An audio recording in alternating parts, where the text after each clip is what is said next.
This episode is brought to you by Audi. The road is calling. Embrace the thrill of the drive with the all-new, fully electric Audi Q6 e-tron. Featuring effortless power, serious acceleration, and advanced Audi tech. It's not just a new EV, it's a new way to experience driving. The all-new, fully electric Audi Q6 e-tron is here. The next chapter of Audi starts now.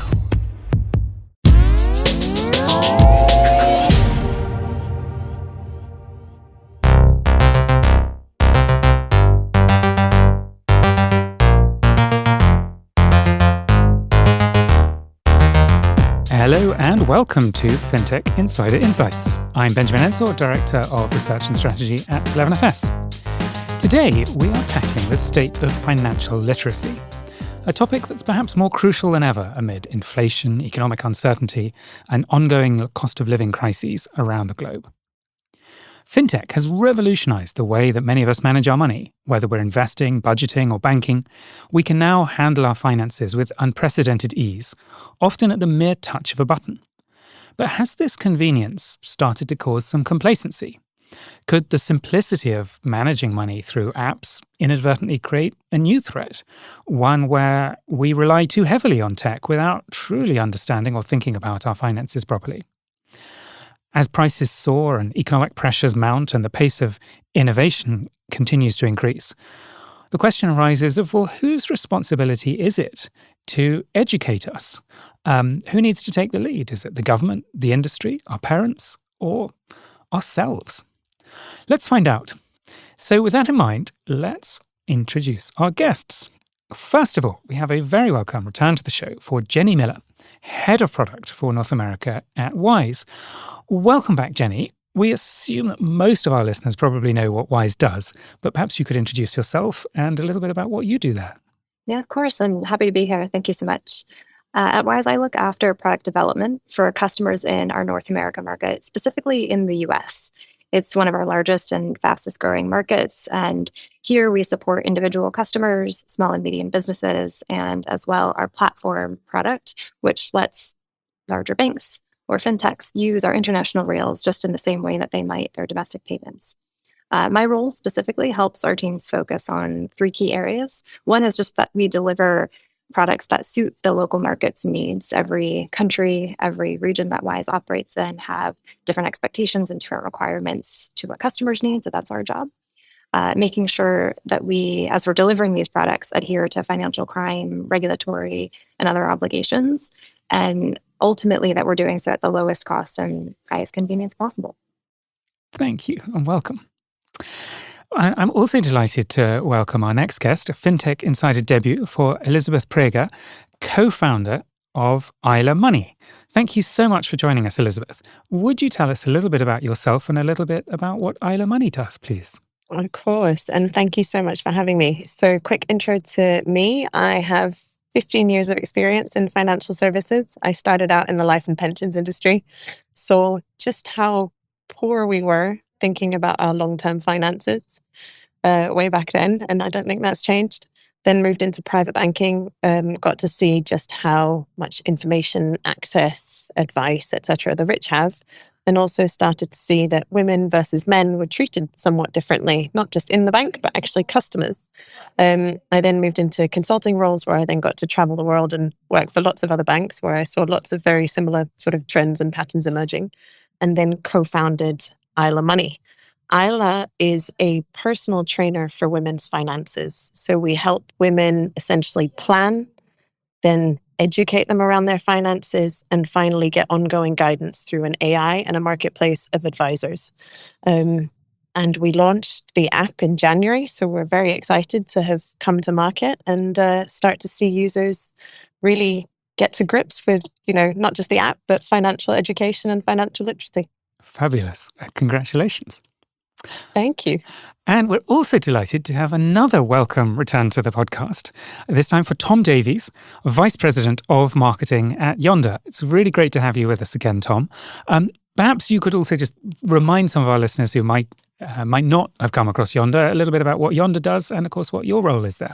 Yeah, sure. Thank you for the invite. It's great to be back on, and also nice to see Jenny. Again, Jenny and I actually crossed paths very briefly at Wise. I think in the US, Jenny, we might have met for the first time. So great to see all of your progress you've made there over the years. And so, yeah, I've spent the last 8 or 9 years working in financial services marketing. I started my career working for Wise in New York, and then I moved to London and was working on some of Wise's new products that they were launching at the time, which was, as a product marketer, quite an interesting and exciting challenge, and certainly very relevant to the sort of the discussion that we're having today. I then spent a few years at Monzo as a product marketer, and then sort of joined the founding team here at Yonder about 4 years ago now. So Yonder is a financial services or financial membership for the next generation. We sort of have started out with a consumer credit card product. I think our philosophy is that, credit is a fantastic financial tool that is very misunderstood and probably misused in a lot of ways. And so our mission has been to try and, empower people to build financially rewarding lives. And, we've started with a consumer credit product that we've been in market with now for about 3 years. The proposition is very much designed around aligning financial services with our customers' lifestyles as closely as possible, which means we allow them to travel with Yonder and use their, points that they accrue in ways that feel really intuitive to their lifestyles with their friends. We've got sort of big plans and big ambitions to grow in new markets. We're sort of available all around the UK. We're looking to expand outside of the UK this year and launch sort of all new ways to use our product as well. So, really exciting time for us. And we're actually just coming up on our 3 years in market. So learned loads along the way and looking forward to sharing some of that stuff with everyone today. Fantastic. Well, congratulations to everyone at Yonder too, and welcome. Okay, well, let's dive in. So, Elisabeth, you've started companies to educate people about their finances. Tom and Jenny, you both work at companies where financial education is kind of central to elements of your product and parts of your marketing message. We've seen a raft of incumbent and new organizations launching products that have aimed at trying to help with financial education and aimed at helping create financial literacy. Tom, you just mentioned Monzo, which now has more than 300,000 users of its under 16s account, which is partly intended to try and educate people. Elisabeth, let's start with you. How big is the financial literacy problem? Is it a crisis? Is it something that affects a small proportion of people, or is this a sort of endemic crisis across the world? I think the best stats that I've come across is that in the UK, 50% of people cannot pass a basic financial literacy test, and it's even worse for women, right? So men are getting more education than women, but it certainly isn't that much more. So I think we can call it pretty close to a crisis, because there's also lots of information that if you don't know your finances, so if you're not financially literate, you are losing out on opportunities, be that saving, investing, understanding credit, etc. Right? So yeah, I would argue, we're in a space that is a big problem. As a really quick aside, why do we think women are less financially literate than men? I mean, in many countries, women outperform men at school. Women are generally better at learning, at least. Why do we think we're seeing that? So this comes often to the household, to the family. It's the fact that, it is not accepted for women and therefore for daughters, I guess, to speak about money. So in most families, financial education, if it happens at all, is happening more for the boys than it is for the girls. There is also stats around that. And I think that's where you're starting to see that. The other thing that I have heard, which I thought was fantastic, was that more women answered, "I don't know," when there is an option on the tests. And so when you remove that option, so when you actually remove the "I don't know" option and they have to answer, the gap between women and men closes. Not all of it, but to some extent it closes. So what's interesting there is, women essentially when they don't have the option to say "I don't know," they of course might be taking a chance and picking the right answer, yes. Or they might actually, and this is the nub of the problem, go back and say, I do know more of this than I probably think I know. It's just that I'm not confident. And that confidence piece between women and men is actually quite a big, distinguishing factor also in why we've set up Aila to be more focused for women, because of that whole confidence and the emotional side around money. That makes sense. Jenny, do you recognize this world that Elisabeth is describing of a sort of, a widespread crisis in financial literacy and sort of more challenges for women, or women at least having lower confidence? Yeah, I do. And I think more a commentary on the family structure and maybe the role that parents play than I think, Elisabeth, you've probably outpaced us in the research and the gender gap there. But over the last year, we've looked a lot into how family structure and especially parents giving advice, making decisions for their family and giving advice to their children play out. And when we looked at the average, I'll speak to the American audience here since that's the market that I focus on. When we looked at American parents and their levels of confidence, to your point, in offering their children different types of financial advice, parents are least confident when it comes to talking about moving and managing money. And that is even further when you're talking about moving and managing money internationally. Much more complex, of course, but the confidence factor plays in. And in our survey, around 11% of those parents indicated that as the least area of their confidence. But interestingly, in our surveying and in our research, we found that about 70% do want to improve their financial knowledge, and specifically with the goal of helping their children. So there's a big gap, but there's also a big opportunity. Thank you. What do you think, Tom? What's your view on this topic overall? Yeah, I mean, I've sort of been staring it in the face for the last 10 years almost in every company that I've worked at here in financial services. And it doesn't matter whether it's related to hidden fees, which is sort of the core of a lot of the marketing messaging we did at Wise and continues to be a really important part of their strategy today from what I can tell. Jenny won't speak for you, but and then, right the way through to, at Yonder now, even it's, if I had a penny for every time someone has complained about an APR that we've shown, but not really understood what that means, then I would be extremely wealthy, because we have hundreds and hundreds of comments from people, from ads and sort of content that we run online, or feedback from people online, which just shows me that, and I actually spoke about this last time I was on the podcast, that not only is this such a big problem, but I would wager that there are very few people, a tiny, probably single-digit percentage of people in the UK that actually understand around how interest or APR, these concepts work, when they're so fundamental to so many different financial services. It's alarming and quite shocking, and something that has been really important to me in our marketing strategy around addressing that. And, I think is absolutely vital for anyone that's working in marketing or building products for, consumers in the financial services industry to understand that, because from my experience, I think marketers often assume too much of customers, as in they assume that their customers know more than they do. And so therefore they don't put the time and effort and care into explaining things in a way that customers can really understand. They might slap the APR on there and get on with that because that satisfies some regulatory requirements, but really doesn't actually solve the problem for customers. And it's, so yeah, to say that, this is endemic, I would say, is a very accurate reflection of this. And I am alarmed regularly about how, widespread this lack of understanding is sort of everywhere. I think Elisabeth made a really valid point around the difference between men and women. We actually see that at Yonder as well in terms of our customer split. And even interestingly, Yonder employees noting around how amongst their own friend groups, they don't talk about money or credit in the same way that maybe I do with my friends as a male. And so, we hear it everywhere, and it's not just people. You'd be surprised the amount of people that work in financial services that don't understand all of this stuff as well, which is quite interesting. So yeah, huge problem, and hopefully we can get it all solved today in the next half an hour. Can I just add something in there, which is, this is one of my favorite stats. And again, sorry, it is more about women than it is about men, but women prefer talking about sex or death to a stranger than they do about money, right? And for me, how can we get a society literate when it's such a taboo subject? Like, genuinely, how can you start a conversation if you can't talk about it?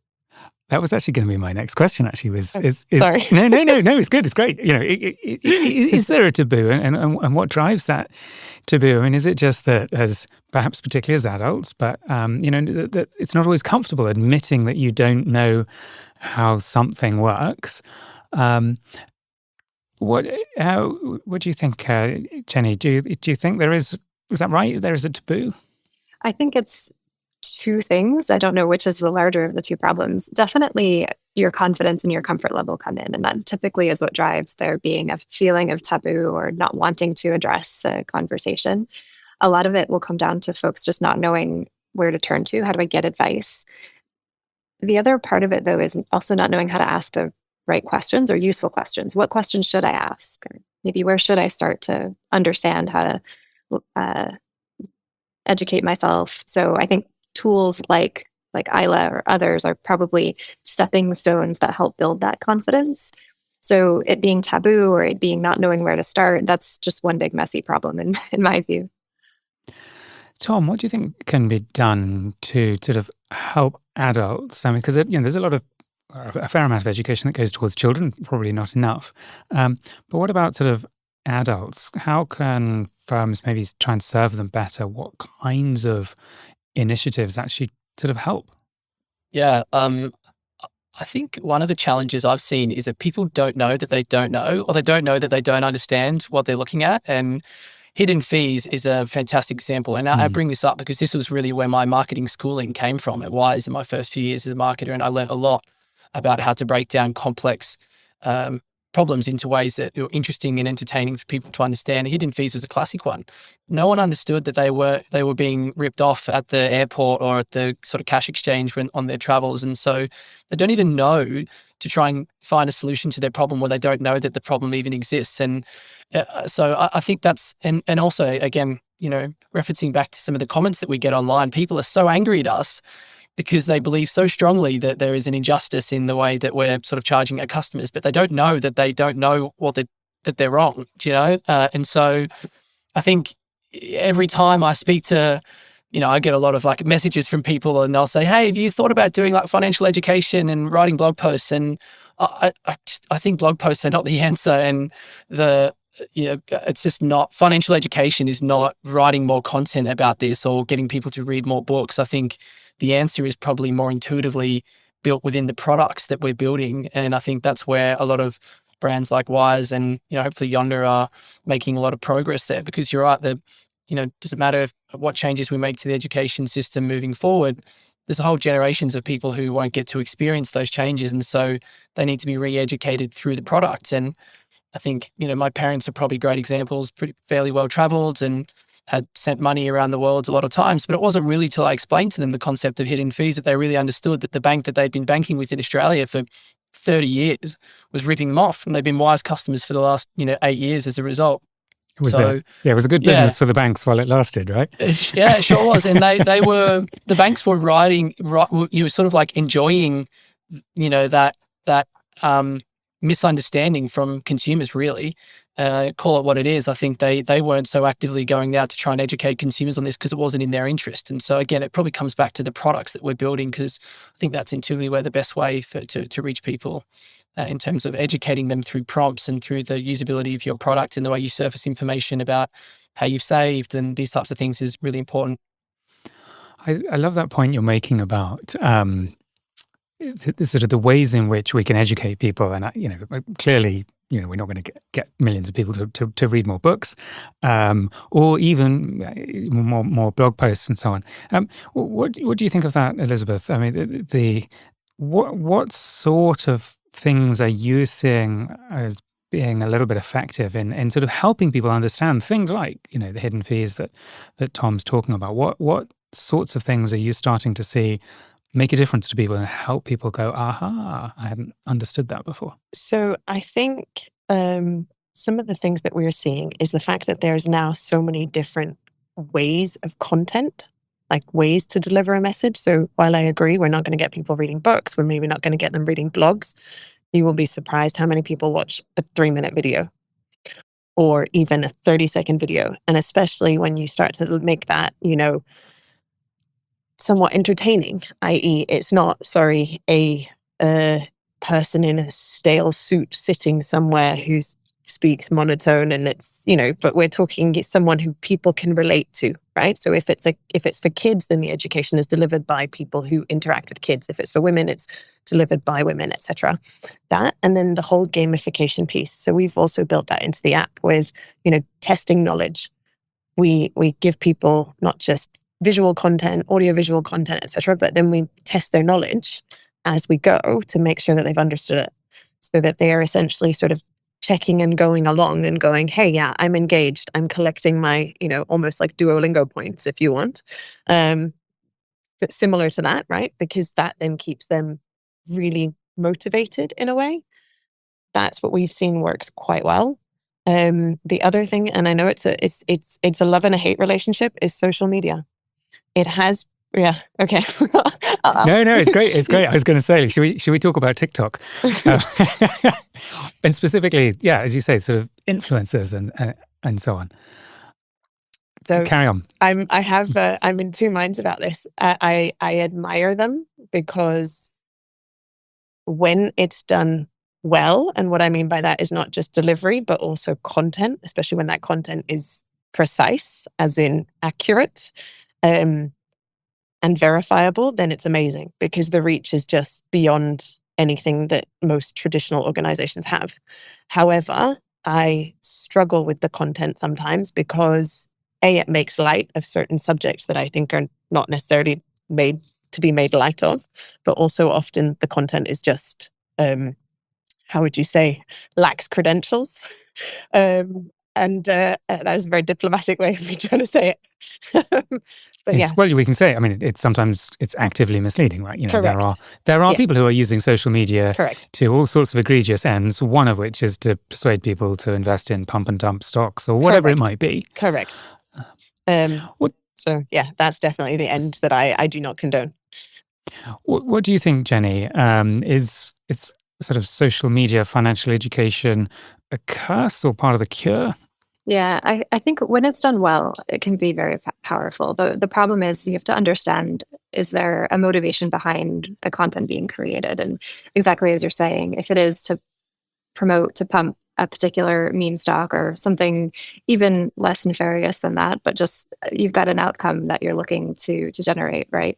And I think often that also translates back to, if it's not social media and some of these sort of newer, if you will, channels, but even just in the way that typical or more traditional banks, FIs, or remittance providers in our case will provide their services. So we spend a lot of time at Wise trying to make very clear how to do a proper comparison. And actually, probably something, Tom, you worked on ages ago with us, right, was this comparison tool that we offer. And it's available all over the place. We embed it in social. We embed it with our partners. It's available on our site. And I can tell you that when you're looking at how much does a transfer from currency A to currency B cost at certain amounts, right, Wise isn't always at the top of the list. But we're happy to just show to customers, this is how you should make that comparison. And ultimately, you should make that decision for yourself. Which of these 10 providers listed is the best one? And at the end of the day, from a company metrics perspective, we do actually see that tools like this drive a significant amount of volume back to our business. So me putting my product manager hat on and saying, how do I grow my volume? This is an excellent tool for us. Me putting how do I tell my mom, who we're both American. She lives in Spain half of the year and travels around the world, has no idea how to make these types of comparisons, right? I show her this and she'll choose the option that works for her, right? It's a tool for her. So I think at the end of the day, it's also how that content is delivered. There's an underlying goal, and just being very honest about that goal and being very transparent is the thing that's really important. Tom, you were talking earlier about hidden fees, and that's a great example of an area where a lack of financial literacy can cause people to take sort of second-rate products, to pay much more than they ought to. Are there other examples you've seen or you've come across where the sort of lack of financial literacy is causing people to maybe get ripped off, to maybe take fundamentally bad financial decisions? Are there other examples that you've sort of come across where that lack of literacy, you can see people just making bad mistakes?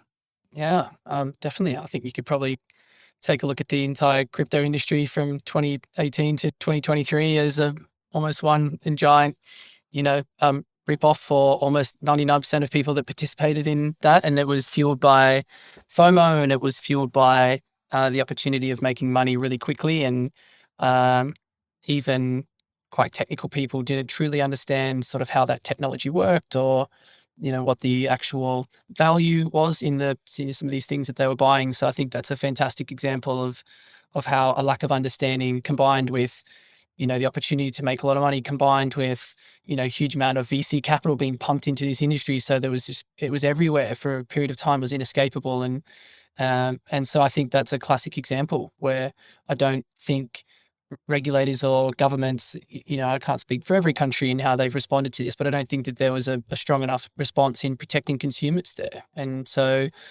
I am grateful for regulators, and I have been working with them for a long time now, and I see them as playing a vital role in protecting consumers and ultimately driving, better innovation and better outcomes. And so I would say that the crypto is probably the most recent, but for me every day I'm dealing with misunderstanding around credit, how credit works, how to use credit effectively, responsibly.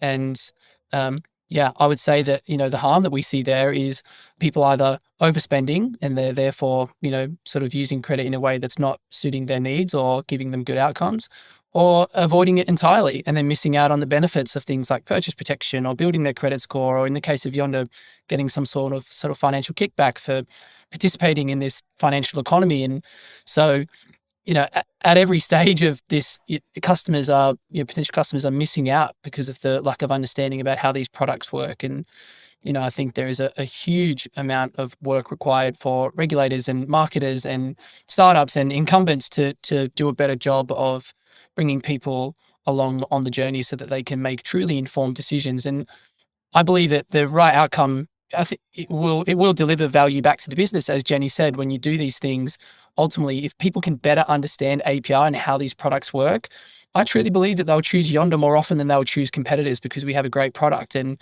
so to say that, like these things are ultimately self-serving if you want to look through it through that lens, but I do believe that they are good for, people more generally as well. Thank you. Could I briefly add to that? Because I think, Tom, you've made a really great point there. The fact that for me, it's the education that is lacking, and then the fact that you don't have education and therefore you don't do something. That's the key thing that I think is wrong about this whole thing, right? So let me give you the stat for women. And sorry, again, that's the stat I have.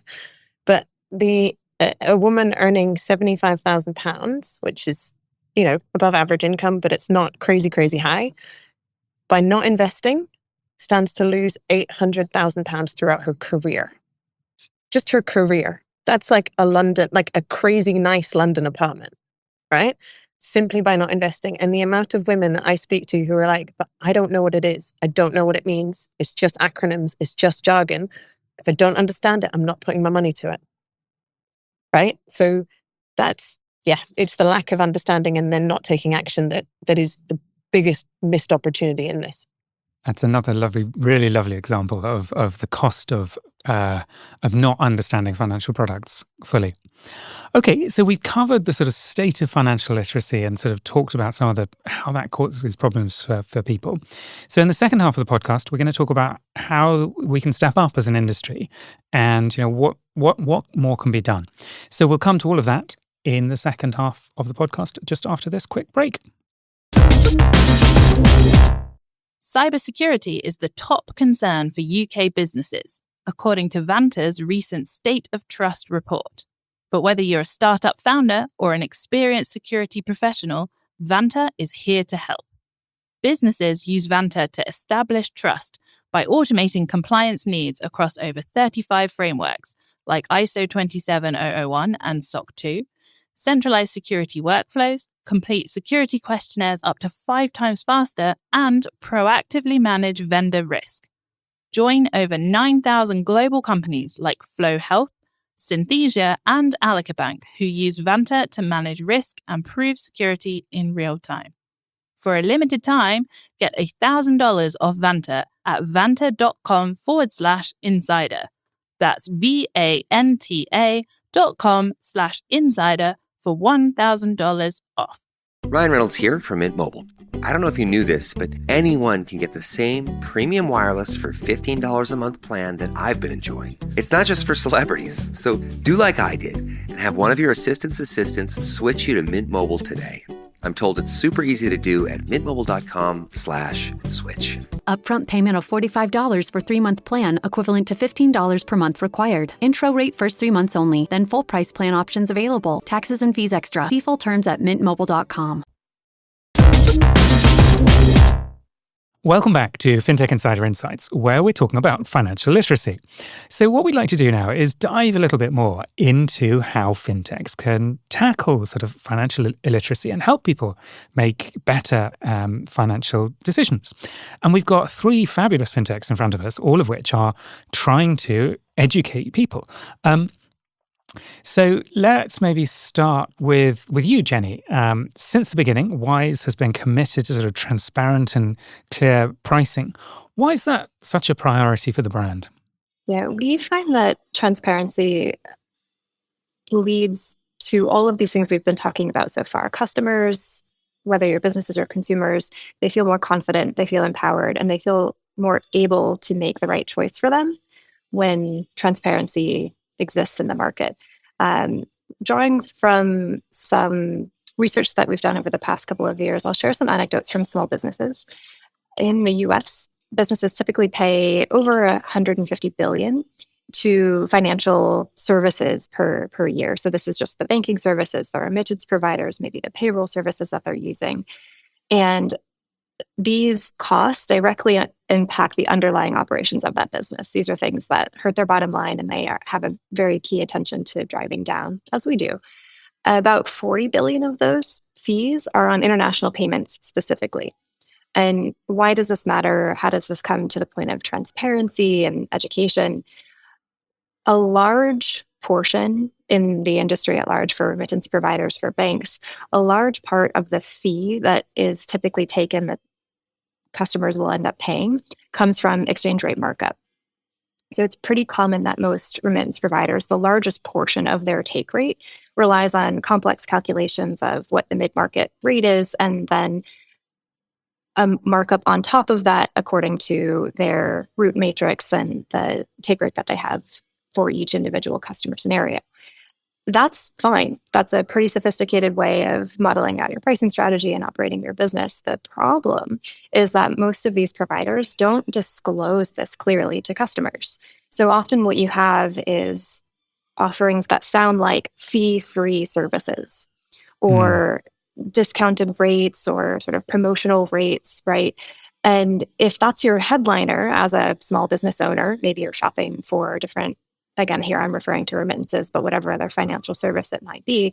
If I'm shopping around and trying to do a price comparison, I see a headline that says fee-free. That to me seems cheap. That to me seems something that is probably good for my business. The other part of this is maybe your first transaction, your first couple of use cases of that particular service are fee-free. So maybe you do actually save some money. But in the long run, that tends to lean towards that businesses benefit. So what you'll see is that your early behavior is sort of subsidized and compensated, and your later sort of your lifetime transaction value tends to get more expensive over time. You get into all sorts of other things that small businesses then have to do you're a small business, right? You're managing a million things every day. You don't have time to constantly be price shopping, constantly be looking at what's the best service for this transaction today. You tend to stay where you are, right? And again, that's great for the remittance provider. That's great for them as a highly retained customer. But if it's hurting your bottom line, that friction in changing, that friction in finding a new service provider is really complex as well. So the onus is somewhat on the upfront customer for price shopping, but in reality, it leads to the businesses providing these services to be much more transparent about their costs and the way they operate their business. Again, it all comes back to, in my view, letting the customer just make the right decision for themselves, but they have to be empowered with the right type of information. Love it. Thank you. Tom, we love what we've seen you doing at Yonder, your approach to embedding financial education into your sort of marketing strategy. Can you tell us a little bit about sort of what kind of impact you've had from trying to sort of tackle this challenge?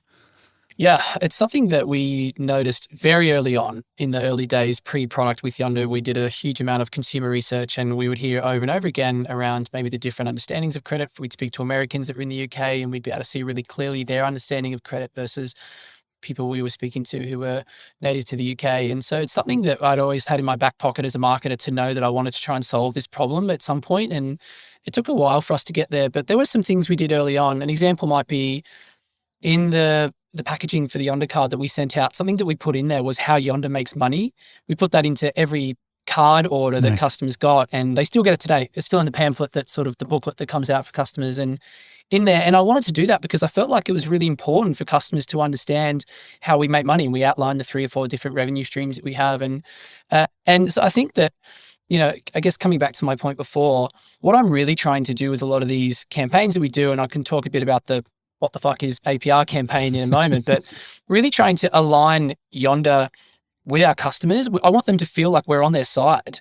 And often we'll do that, unfortunately to the detriment of like incumbents and other big companies that I like to sort of pick on. But, I sort of don't lose any sleep over, Barclays or American Express's bottom line. And so, we'll often sort of like play around with some creative expressions of these things. But the goal underneath it is I want a customer to come across this and look at that and be like, oh, they didn't have to do that, but they've done that. And it sort of makes me feel like I can trust them with my money in a way. And that's ultimately what we're trying to get to. And so, over the years, we've done different things to sort of like, I guess, build that bond with customers. And the What the Fuck is APR campaign is something I had sort of been dreaming up for years, and actually very much borrowing, what I'd learned about the hidden fees work that happened at Wise. I think there was so many brilliant creative expressions of that concept. It's a very dry, confusing, hard to understand concept that Wise did such an exceptional job of breaking down in a fun way. They would go and stand in front of banks in their underwear, or they would do all these stunts around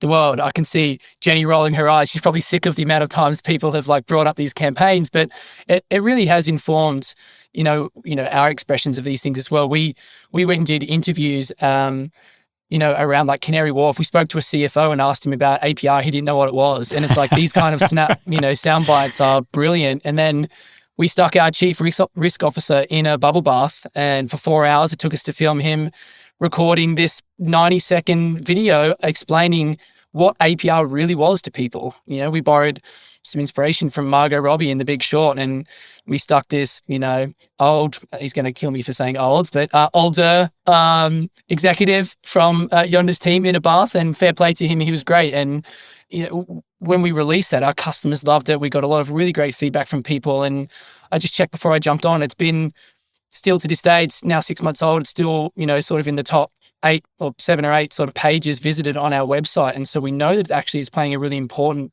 role in consumers sort of, consume customer journeys, learning about Yonder and understanding this. And so, yeah, I'm really proud of sort of, I guess, the creative expression we did there. I'm a huge believer in making things entertaining, making them the type of content that people would want to engage with, regardless of the topic of discussion in there. And you have to work really hard to be able to talk about really boring subjects. And unfortunately, APR is extremely boring. And so there's only very few ways I think you can actually get through to people. And one of them was, the idea that we went with. And we'll hopefully do other things in future that sort of, follow the same structure, because I'm a huge believer in, financial education. I'm not a big believer in blog posts or, like sticking an article in our app to explain stuff, because people just don't engage with that.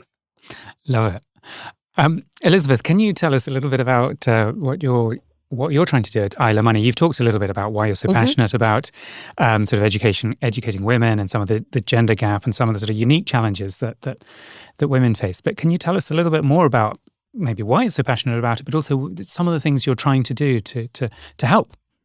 Sure. I'll answer the question as to why I'm so passionate first. Because for me, women want a seat at the table, and I think the world will be a better place if we have more women at the table. Money is power. So if women want that seat at the table, we need to learn to use our money to empower ourselves and everyone around us, right? So I think there's things like more women who invest into other business, invest in women-founded businesses. Women who invest tend to invest in more sustainable and responsible investments. All of this has, for me, a very sort of I don't know, wholesome is probably quite a good word, but like it's increasing the size of the pie for everybody, right? So for me, that's a great outcome, and that's why I'm so passionate about it. I also have 2 daughters, and it's going to take 7 generations before the gender wealth gap closes. So I'm going to do everything I possibly can to make sure that my 2 daughters close that in less than 7 generations, and that we do that for everybody. So that's a bit as to my passion. The sort of, I guess we've talked about a couple of the unique challenges. Education is one, social taboos is another. That social taboo point is a really important one because it often means that women leave the money decisions to somebody else, right? They either don't deal with their money at all, or they are like, it's fine, my partner can do it. And then they just sort of close their eyes and cross their fingers and hope. And that's across all cultures, or is it more common in some cultures than others? So I don't have exact research. I have anecdotal research, having lived in, 8, 9, 10 countries. It seems to be fairly common across at least those. So there is research though on the fact that women are seen as looking after small money. And by small money, I mean budgets. Essentially any purchase up until the size of a car. Anything that is big money, right? Mm-hmm. So any purchase that is bigger than a car, which is starting to say, house or a business or larger credit, right?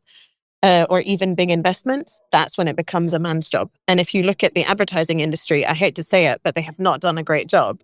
They're actually perpetuating that for us. I think there was a research that came out recently, which shows women, sat there in, I hate to say it, but like, not sloppy clothes, but like sweatpants, comfortable, cup of tea in hand and a piggy bank in front of them.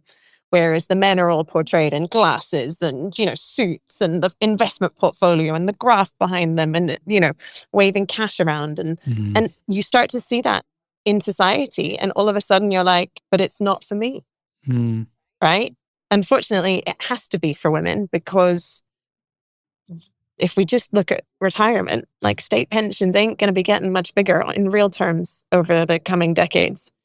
And there's already a huge pension gap, and women are more likely to be in poverty when they reach state pension age because of also things like maternity leave and career breaks that they are picking up, etc. So all of that said, I think for me, you asked a very interesting question at the beginning, which was who's responsible for helping bring financial education to the table. And you mentioned the government, you mentioned the individual, you mentioned parents.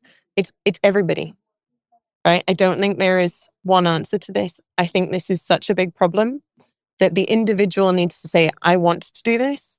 The state needs to support it. Employers need to support it. The product providers need to support it. And they now need to use the new technology that's out there that allows us to personalize, that allows us to understand individuals where they are in a language that they want to be spoken to with role models that they see themselves in.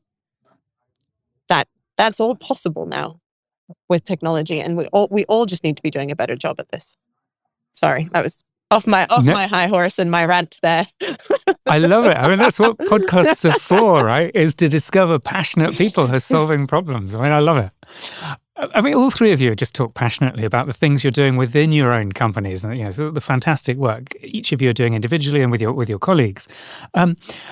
How do you sort of extend that out to other companies in the industry, to regulators, to government, to bring in some of those other organizations that you were just talking about, Elisabeth? I mean, Jenny, Tom, any sort of examples of things you're doing to try and widen out what you're doing? Yeah.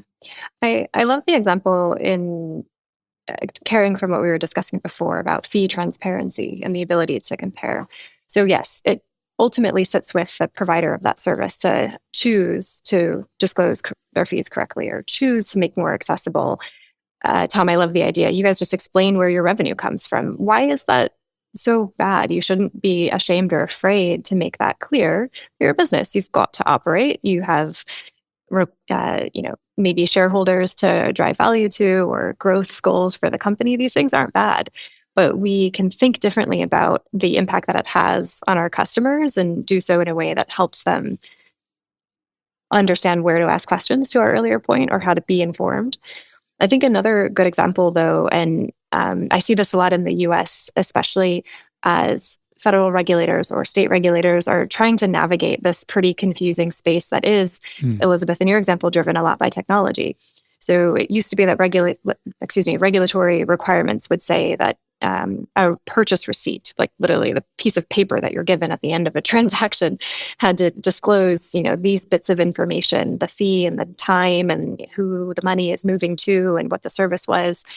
But there's very little thought of how does that translate in a digital world.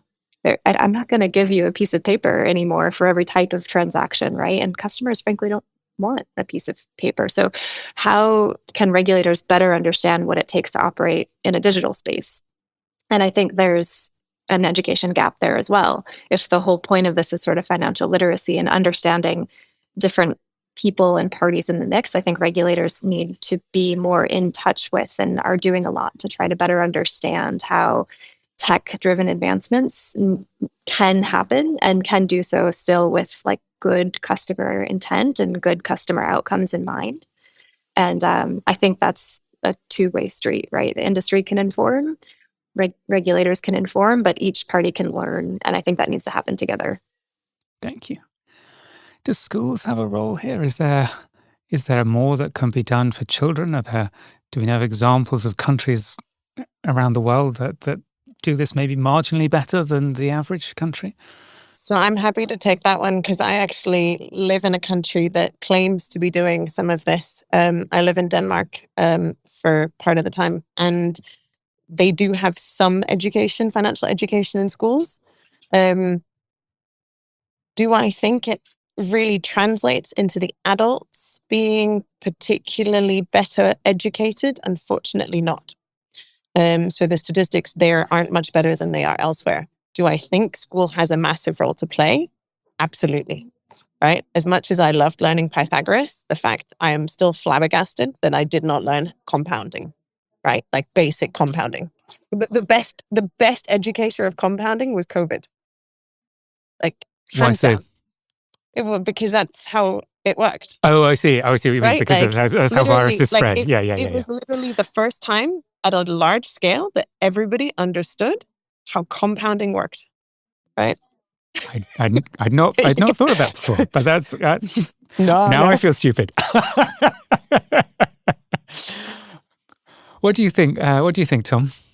Well, both my parents were school teachers, so I could probably sit here all day and talk to you about the issues within the education system as far as they see it and as far as sort of I was told as a kid. So look, I think there's probably not much more to add to this other than, I think there's a huge gaping hole for real financial education in the school system. I grew up in Australia. I went to university in the US, so I've been educated in two countries and I haven't seen it done effectively in either of those two places. Been living in the UK now for the best part of 10 years and I can add that to the list too. So, not quite 10 countries, Elisabeth, from your experience, but it doesn't sound like it's getting more promising the more places we go to. So, I would say there's a big issue there. I think you mentioned something before, Benjamin, I wanted to get back to quickly, was around working with regulators. And so I've actually found in my experience the UK regulators to be quite hungry for feedback. And even just in the last sort of 12 months with the introduction of sort of some changes with consumer duty and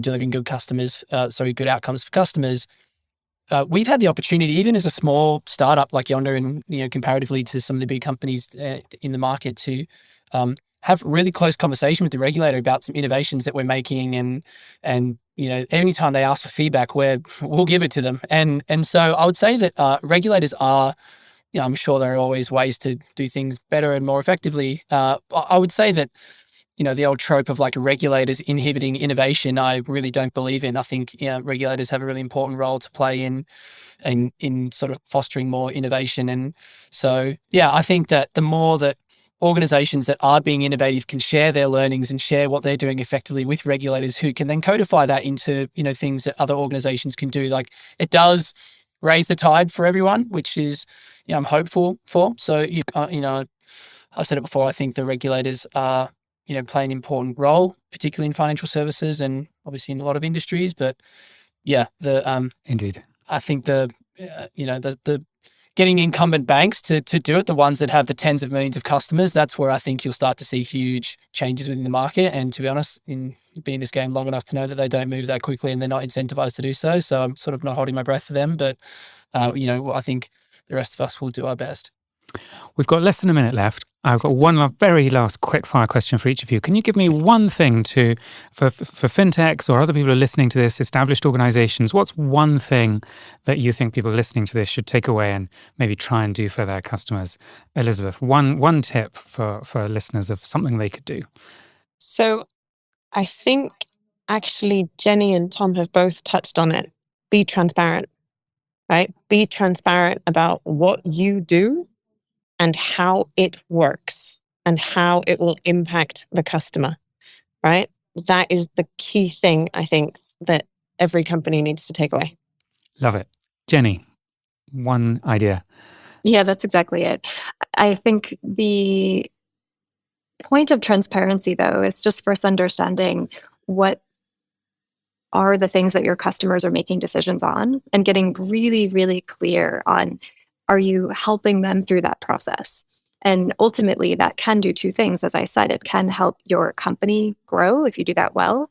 But this point of transparency should lead customers to making the right decision. And if it turns out that customers are moving away from your product, well, guess what? You're not offering a service worth buying. So ultimately, at the end of the day, that transparency piece is a two-way feedback loop.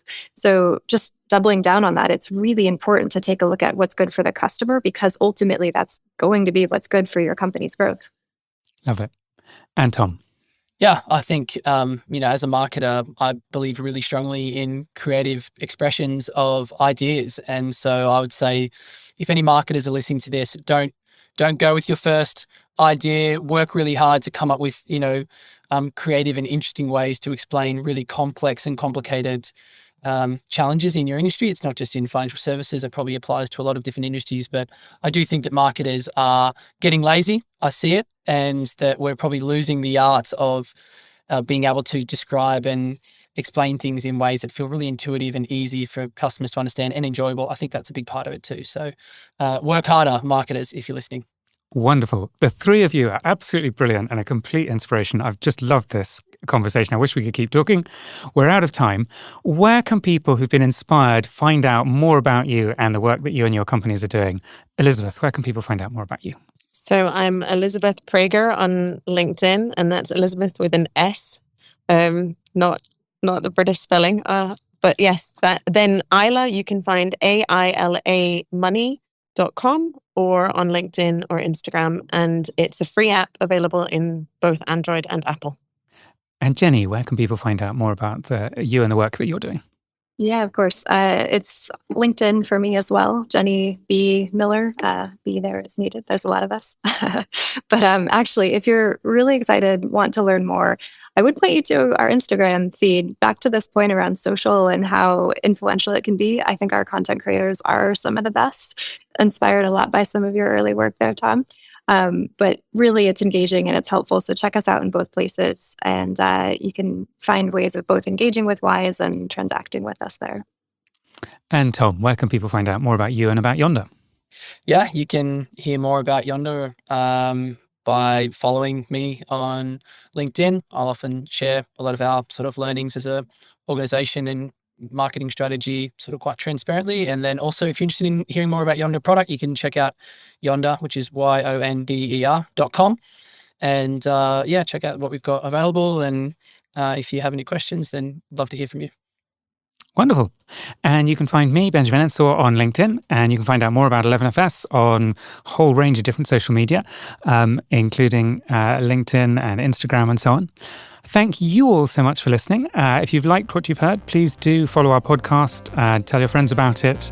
Let us know what you'd like to hear on future shows. If you want to join the conversation, seek us out on social media. Just search for 11FS or Fintech Insider, or you can even email us at podcasts@11fs.com. Thank you all so much, and goodbye.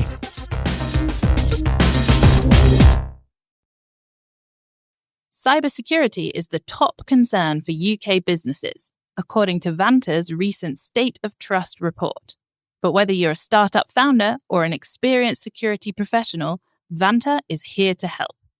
businesses use Vanta to establish trust by automating compliance needs across over 35 frameworks like ISO 27001 and SOC 2, centralize security workflows, complete security questionnaires up to 5 times faster, and proactively manage vendor risk. Join over 9,000 global companies like Flow Health, Synthesia, and Alica Bank who use Vanta to manage risk and prove security in real time. For a limited time, get $1,000 off Vanta at vanta.com/insider. That's VANTA.com/insider for $1,000 off.